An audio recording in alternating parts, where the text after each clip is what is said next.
the psychological aspect of it, bro, and the tension. Like I said, that Annabelle creation movie, it wasn't even a scary movie, but it was so tense it made me feel uncomfortable. Like I just felt uncomfortable watching it, bro. Like it's weird. It's a hard thing to explain. Um, but yeah, like Hereditary and Conjuring, they those films changed horror forever. Like since the Conjuring came out, horror movies have completely changed, bro. And Conjuring, the original one came out in 2013, and it completely shifted the horror genre because before that, they were still trying to reboot and remake the Nightmare on Elm Street, Halloween, the Friday the 13th. That around that time period is when all those movies were coming out. And look, The Conjuring even made its own little universe. You have Annabelle, you have La Llorona, the Nun, you have the Nun, you have all kinds of stuff stemming from the original Conjuring. Yep. So that's why I feel it's all supernatural stuff. Nothing to do with slashers or thrillers. It's all supernatural stuff.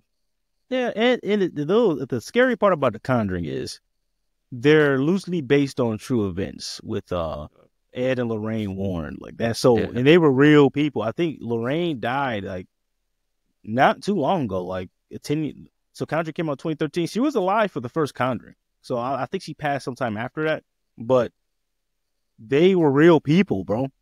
That's the scary part. Like, man, did this shit really happen? When I was in England, I actually walked past the house that the second Conjuring was in, this second film. Like, it's still there, bro. Like, you think you get used to a demon haunting you? Some people, shit. Like, if probably do.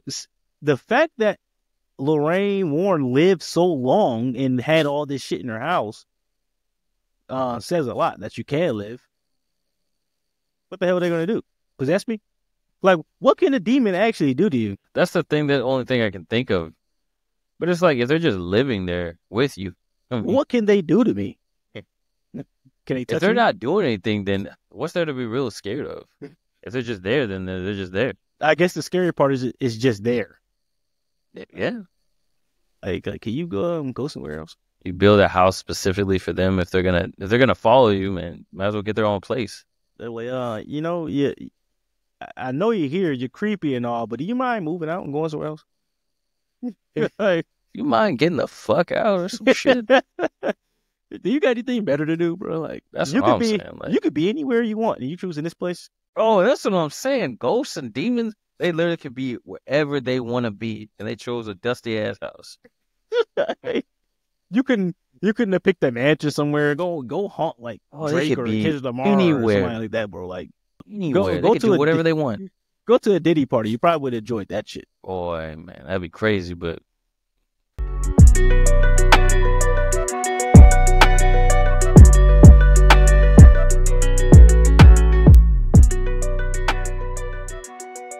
With Halloween fast approaching, there's no better way to get into the spooky spirit than to binge watching some classic horror films. From Halloween to Hocus Pocus, let's rank the best horror movies to watch this Halloween season. Which movie should make your must-watch list? So, I'm starting off with the slasher films like Halloween and Nightmare on Elm Street. Set the standard for Halloween viewing. These classics continue to hold up, but do you think they still score modern audiences? Scare. I'm tripping. Do you think they still scare modern audiences, or have we moved on to more sophisticated horror? I believe they still have a cult following, but I don't feel like they scare anyone today, man. These kids are different. They see crazy stuff on the internet all day, whatever content they're looking at. So I feel like to scare people, you have to evolve the filmmaking, you have to evolve the cinematography. You have to add a certain element of surprise. Like we were saying, supernatural. It can't just be like the simple dude in a mask with a knife or some freaking dream demon. It's got to be something a little bit more evolved in order to mess with someone's mind and get them thinking outside the box in order to truly scare them. Yeah. I look at slasher films now as more of like action movies. I don't look at it like the new Halloween, like Halloween 2018, Halloween Kills, Halloween Ends. I looked at those films as action movies. I didn't really look at them as like horror movies. Like I don't, like I see Scream, those same thing. movies as Scream. more telling like a story. Because back in the day, I just feel like they relied heavily on gore and just death and murder. Now Mhm. there's actual like stories and different plot points and things that happen to actually move the movie along that makes it more interesting rather than the scary aspect of it. You're like, oh, Mhm. okay. There's gonna be a twist here. So it gives it more like like a thriller aspect rather than just Mhm. gore and someone dying. Yeah, I agree. But I will say, I still believe you should have slasher films in your Halloween much must watch film. They have to be in there. Yes. Even though they might not scare you, they're just like I can't go through October without rewatching like the Halloween films, Nightmare on Elm Street, Child's Play, Friday the 13th. I watch at least one of those films in the month of October. But like you said, those just aren't the standard anymore for horror movies. Nope, the studios are getting smarter and they're changing their whole direction on how they're making horror movies these days. Mm-hmm. So But I that will say this, it brings a bit of nostalgia whenever they try to do a reboot or whenever they try to yeah, do some remakes or reconstruct the whole series. It does bring some nostalgia. So that's I feel like audiences will be attracted to that whenever those movies happen about and come out in theaters again. yeah. But the funny thing is, Pennywise isn't like necessarily a slasher, but he still fits in the category with the Freddy's, Michaels, and Jasons. Like most of the remakes aren't good. Like it is the only remake that I think was like really good. Like Oh, most of the the It. other remakes were not. Most of the like the slasher remakes aren't. Like Halloween 2018 was good, but like most of the slasher remakes have not been good. Like it is the only one. Although he's not a slasher, he still comes from that antagonist, the main antagonist of a film. Like he's it is the only remake that of a horror film that I think was good, like really No, good. Yeah. you're right on the money with that one. Because I can't. They haven't really made any like slashers that started from back in the day. They haven't really done too many reboots Yeah, you lately, had anyway. Michael Myers had two, Freddy had one, Jason had one, and they weren't that good. Like they just, I don't know if it's because we just like the classics so much, or they just dropped the ball, but they weren't that good. The Chucky remake, although I did enjoy the Chucky remake movie, it still didn't meet the standard of what I expected for a Child's Play movie. I So, feel like now they're going more towards supernatural reboots because now they have the Omen. They hmm rebooted that in a way with the hmm prequel. hmm The Exorcist as well. Actually, hmm they did a prequel no, it was a hmm sequel. I think they it got was so many something. different versions of the Exorcism. Yeah, Yeah, and yeah, and, and I feel like there's so many Exorcist type movies that are hmm coming out. yeah, yeah. But the slashers just don't do it anymore, man. I think Scream isn't really a reboot; it's just continuation of the original story. But slashers just they're I will always love them, but they're just not the standard anymore. But that takes us right into modern horror films like Hereditary and The Conjuring have redefined the genre with a focus on psychological tension. How do these films create fear in a different way from older slashers? And do you think this shift has made horror more impactful? So it definitely has made horror more impactful because, like we said earlier, it plays more on like your mind and the what if kind of like scenario, Mm-hmm. and it kind of it feeds on your kind of curiosity and your imagination. And it kind of gives you aspects of Yeah. what's going to happen next or Mm-hmm. what's going to happen with this character. Yeah. It gives you that unknown. That's how they keep probing into your mind. And even though like it seems like it's going to be in your mind, it seems like it's going to be worse than what's actually in the movie. That's how they get you. Mm-hmm. The unknown is always scary, bro. That's why we Yep. fear death so much. No one really knows what happens. So like the unknown is the scariest thing to a human being is the unknown. Unknown. Yep. Yeah. So I agree with you 1,000%. The psychological aspect of it, bro, and the tension. Like I said, that Annabelle creation movie, it wasn't even a scary movie, but it was so tense it made me feel uncomfortable. Like I just felt uncomfortable watching it, bro. Like it's weird. It's a hard thing to explain. Um, but yeah, like but Hereditary and Conjuring, they those films changed horror forever. Like since The Conjuring came out, horror movies have completely changed, bro. And Conjuring, the original one came out in 2013, and it completely shifted the horror genre because before that, they were still trying to reboot and remake the Nightmare on Elm Street, Halloween, the Friday the 13th. That around that time period is when all those movies were coming out. And look, The Conjuring even made its own little universe. You have Annabelle, you have La Llorona, the Nun, you have the Nun, you have all kinds of stuff stemming from the original Conjuring. Yep. So that's why I feel it's all supernatural stuff. Nothing to do with slashers or thrillers. It's all supernatural stuff. Yeah, and the scary part about The Conjuring is they're loosely based on true events with Ed and Lorraine Warren, like that. So, and they were real people. I think Lorraine died like not too long ago, like 10 years. So Conjuring came out 2013. She was alive for the first Conjuring. So I think she passed sometime after that. But they were real people, bro. That's the scary part. Like, man, did this shit really happen? When I was in England, I actually walked past the house that the second Conjuring was in, this second film. Like, it's still there, bro. Like, and it's just freaky as fuck. Like, once I realized what that was, I was like, I felt so uneasy, bro. I don't understand how people go inside that place. Fuck no. And I don't even believe in that stuff. I'm not even risking it, bro. Maybe I do. There's so many haunted things across the country. I may be in denial, bro. I might actually do believe this stuff. I just don't want to believe it. Yeah, I mean, I've seen so many like ghost hunter things and them going in haunted mansions and haunted like psych wards and asylums and stuff like that. That I feel like there may be something, but I feel like a lot of that stuff was fake on some of those shows. But I could be wrong too. There could be some type of force or some type of entity. Yeah, I don't want to find out the hard way, bro. I'm fine with dying and not realizing that shit was real. I'm fine with it, bro. I don't want to know. Like, I don't bother with it. Although, like, I believe a demon will come haunt me if I watch a scary movie. But I'm not going to go in a house that is known to be haunted. Why would I do that? You think you get used to a demon haunting you?